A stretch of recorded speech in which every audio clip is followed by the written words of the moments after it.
겸손은 힘들다. 김어준 뉴스공장 첫 방송 후기. 안녕하십니까, 정치와 사람입니다. TBS 방송에서 쫓겨나서 자기 자신의 이른바 방송국을 직접 창립하고 이전에 뉴스공장을 똑같은 포맷으로 실시간 방송한 겸손은 힘들다. 오늘 첫 방송이었습니다. 제도권에서 벗어나 개인 방송화가 자연스럽게 이루어지면서 더욱 큰 폭발력을 갖게 되었다고 봅니다.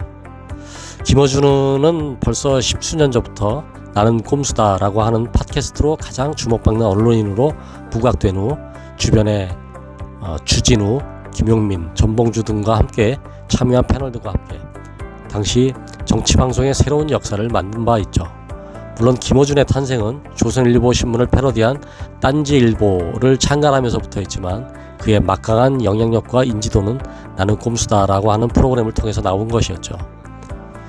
대통령이 국힘의 윤석열로 바뀌면서 마음에 안 드는 언론들을 탄압하기 시작합니다.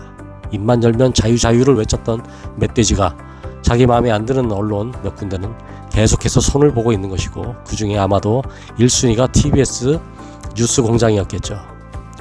다른 것들은 그나마 자기 자신들의 치부를 대충 훑고 지나가는 그런 경우가 많은데, 김어준은 이걸 내면 깊숙이까지 파고드니까 쟤만 제거하면 자기 자신들이 이 나라를 통치하는데 한결 쉬워질 것이라고 머리를 굴렸겠죠.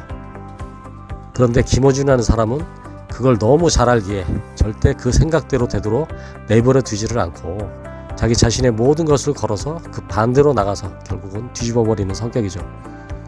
그는 그게 애국심의 발로가 아니라 그냥 그의 성격이라고 생각이 됩니다.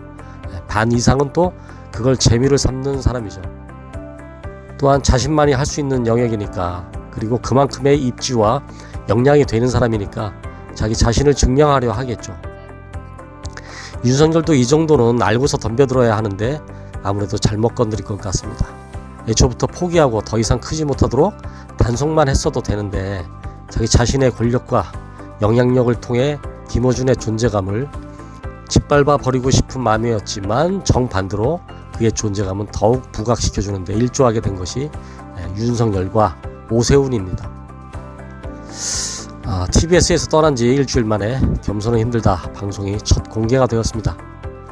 뉴스 공장 때 했던 그 장소와 방송 포맷 모든 것을 굳이 똑같이 진행을 하게 되는 것을 보고 좀 깜짝 놀랐습니다. 김어준의 말이 뉴스공장의 스튜디오를 굳이 똑같이 만들었다고 여러 번을 얘기하는 걸 봤습니다. 김어준식의 발상이죠. 그는 말하죠.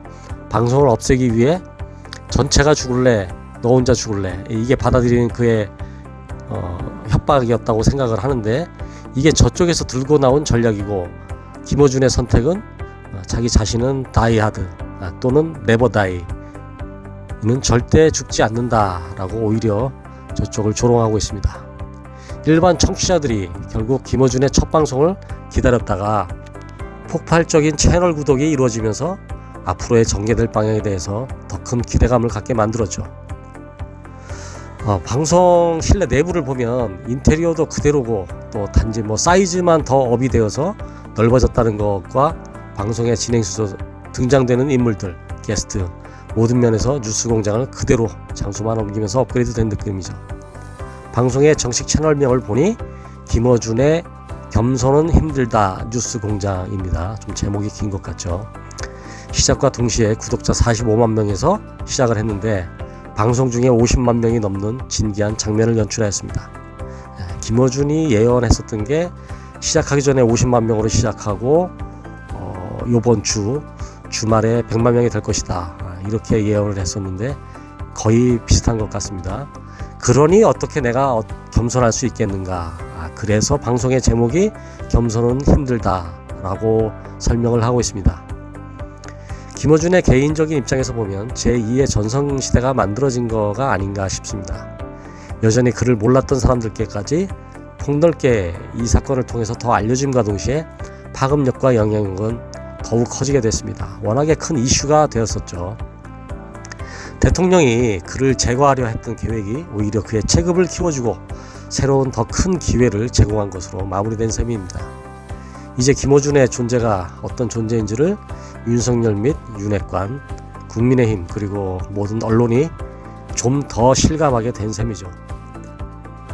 그런 돈으로 처발라도 절대 할 수 없는 홍보 효과를 김어준은 졸지에 대통령으로부터 특급으로 지원을 받은 상황이 되어버렸습니다. 윤석열 입장에서는 쓰레기차 피하다가 똥차를 만나게 된 셈이죠.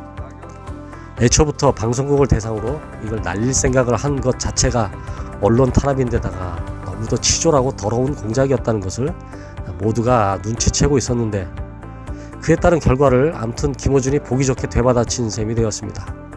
오히려 양 날개를 달게 된 셈입니다. 전혀 후퇴하거나 위축됨 없이 모든 면에서 업그레이드하고 막말로 자기 마음대로 방송할 수 있는 기본 베이스가 저절로 마련되었으니 김어준의 영향력은 오히려 대통령이 감당하지 못할 상황으로 전개가 될 것이 뻔합니다. 주진우, 신장식 등 원래 방송에 패널로 참가했었던 사람들도 그대로 참여를 하고, 게스트들도 전에 하셨던 게스트들이 다 유지가 되는 걸 보고 김어준은 대통령과 서울시장 오세훈에게 감사의 인사라도 드려야 되는 게 아닌가 싶은 생각도 듭니다. 아마 앞으로 방송을 하나 제대로 키우려면 이런 방식으로 키우면 되겠구나 하는 전례를 남긴 것이 아닌가 싶기도 합니다. 아무튼 김어준의 새로 출발을 축하를 하며 앞으로 좋은 모습으로 더욱더 좋은 방송 기대하겠습니다. 정치와 사람이었습니다.